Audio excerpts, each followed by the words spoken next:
আমাদের সবার জীবনেই কোনো না কোনো সময় খারাপ পরিস্থিতির সম্মুখীন হতে হয়। আমাদের এমন মনে হয় আমাদের জীবনে এত সমস্যা, এই সমস্যার হয়তো কোনো সমাধান নেই। আছে, অবশ্যই সমাধান আছে। আমরা এতটা ভয় পেয়ে যাই যে সেই সমস্যার সম্মুখীন হতেই পারি না। এই জন্য জীবনে যতই কঠিন পরিস্থিতি আসুক না কেন, সকল পরিস্থিতির সম্মুখীন হতে হবে, পুরো সাহস নিয়ে সম্মুখীন হতে হবে, যাতে জীবনে অনেকটা পথ এগিয়ে যেতে পারি। নমস্কার বন্ধুরা, আমি দিয়া। আমার একটি নতুন ব্লগ ভিডিওতে তোমাদের সবাইকে জানাই অনেক অনেক স্বাগত।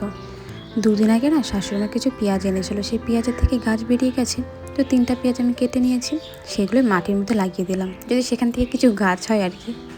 কিন্তু কী আর বলি, কালকে রাত্রে আমাদের এখানে এত বৃষ্টি হয়েছে আর সাথে ঝড় তুফান হয়েছে যে কালকে রাত্রে থেকে আমাদের এখানে আবার লাইন নেই। আমার ফোনে একদমই চার্জ নেই। কী আর করার, লাইন যখন আসবে তখন মোবাইল চার্জে দিতে হবে। আমি তো আগের দিনে বিছানার চাদরটা পাল্টে নিয়েছিলাম, আজকে শুধু বালিশের কভারটা পাল্টে নিলাম। আমার যেন এই পিছলে বিছানার চাদর বালিশের কভার দুটোর মধ্যে কোনোটাই পছন্দ না। যেহেতু আমার কাছে সুতির বিছানার চাদর বালিশের কভার বেশি একটা নেই, সেই জন্যই আর কি ব্যবহার করতে হয়। আমি তো ভেবেছি গরম পড়ার আগে একটা বিছানার চাদর আর বালিশের কভার অবশ্যই কিনবো।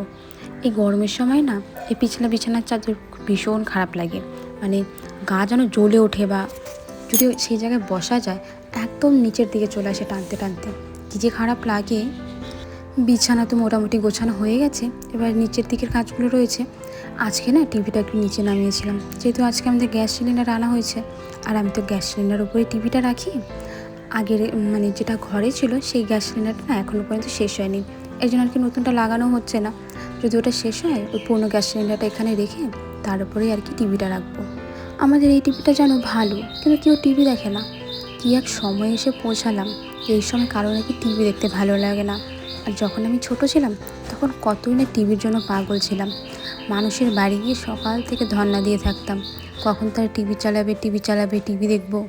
আর এখন নিজের ঘরে একদম ভালো একটা টিভি রয়েছে, না রিচার্জ করি না টিভি দেখি, ওই নিচেই ফেলে রেখে দিয়েছি।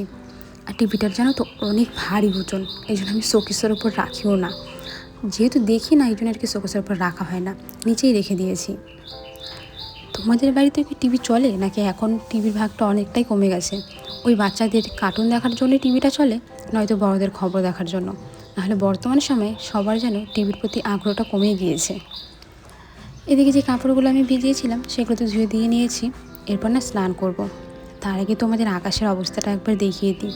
সকাল থেকে তো একদম মেঘলা আকাশ, মাঝে মাঝে বিদ্যুৎও চমকাচ্ছে।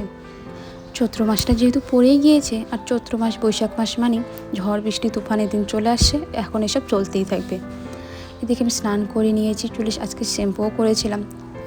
আমি না এখন যাবো একটু দোকানে। আমার কি মনে হয়, আমি মনে হয় একটু গৃহিণী ব্যাপারটা হয়ে গেছে। কেন বলো তো, আগে যখন ছোটোবেলায় বা কিছুদিন আগেরই কথা বলি না, কিছু টাকা বাঁচতো, 2-3 টাকা, চকলেট নিয়ে আসতাম, হাজমোলা নিয়ে আসতাম।